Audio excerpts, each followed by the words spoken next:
Tiffin বানাচ্ছি। আলু, গরুর মাংস ছোট কিউব করে কেটে ভেজে নিচ্ছি। ফ্রাইড রাইস করে দিব। তৈরি হয়ে গেল ফ্রাইড রাইস। উপর থেকে মশলা ছড়িয়ে দিলাম, ভালোভাবে মিক্স করে নিব। স্কুলটা আমার বাড়ির থেকে খুব দূরে নয়, দেখা যায়, সেজন্য গরম গরম আমি টিফিন দিয়ে আসি। দুজনের জন্য টিফিন রেডি করে ফেললাম। পানির বোতলও নিলাম, মেয়ে পানির বোতল নিয়ে গেছে, ছেলেরটা আমি নিয়ে যাচ্ছি। আর এটা দেখেন ছেলের হোমিও ওষুধ, 3 ঘন্টা পর পর খাওয়াতে হয়, এটাও সাথে করে নিয়ে যাচ্ছি। টিফিন নিয়ে স্কুলের উদ্দেশ্যে বের হলাম। দেখেন হাঁটতেছি, খুব একটা দূরে নয়।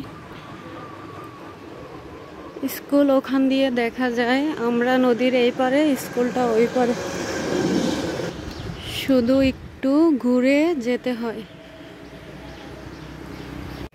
আর একটু এগুলোই ওদের স্কুল, এটা কলেজ ক্যাম্পাস। আর 1 মিনিট এগুলোই চলে আসব। দেখতে দেখতে পৌঁছে গেলাম স্কুলে বাচ্চাদের। দেখা যাক কি করে বাচ্চারা। সব টিফিন বুঝিয়ে দিলাম, ঠিক আছে।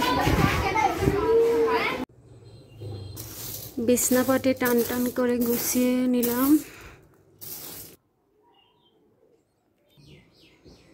অনেকদিন পর সুন্দর করে ঘরবাড়িগুলোকে গুছালাম। কি সুন্দর রোদ, সেজন্য বালিশগুলো শুকাতে দিয়ে দিলাম। কোল বালিশ, আরেকটা কোল বালিশ, মা ছেলে মেয়ের 3টা বালিশ। একদম পরিপাটি করে গুছালাম। গোছানোর কাজ শেষ। বাসায় বেসিনের ব্যবস্থা নেই, দূরে গিয়ে বসে ধুয়ে আনতে হয় রান্নাঘরে। দেখেন কতগুলো প্লেট বাটি ধুইলাম।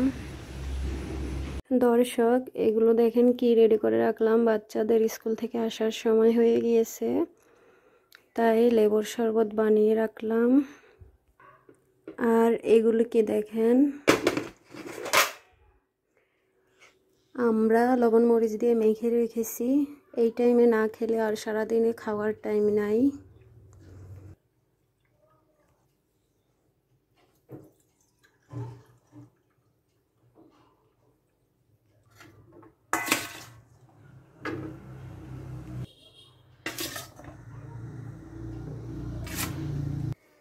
দশ মিনিটের মধ্যে চলে আসবে স্কুল থেকে। তারপর আগে এগুলো খাবে, পরে গোসল করে দুপুরের খাবার খাবে। হ্যাঁ, আমাদের প্রথম জন চলে এসেছে, আমাদের কন্যা। যত সুন্দর করে রাখো, ব্যাগ আম্মুকে দিবে। আসো, সবগুলো ক্লাস হয়েছে দেখো।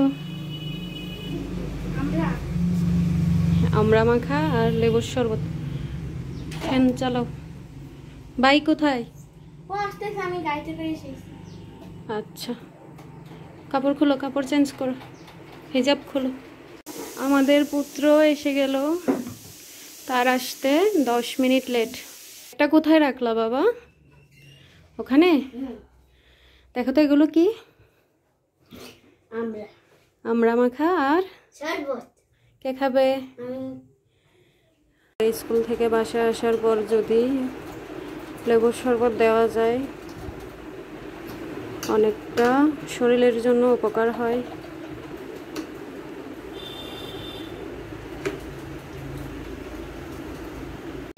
আকাশ অন্ধকার হয়ে আসতেছে, বৃষ্টি আসবে। প্রতিদিনের ন্যায় আজকেও বৃষ্টি আসতেছে। আজকের কাপড়গুলো আর শুকাতে পারলাম না, গতকালকেরগুলো আজকে শুকিয়েছি রোদে ভালো করে।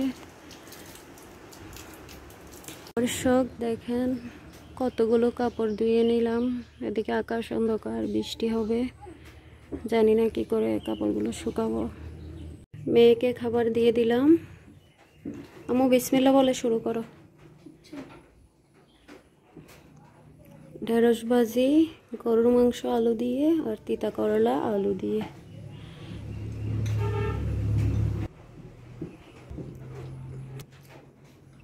আমার বাবাকেও দিয়ে দিলাম খাবার। সে তিতা করলা ভাজি খায় না, সেজন্য ডিম ভেজে দিলাম। দর্শক, এখন 3টা বাজে।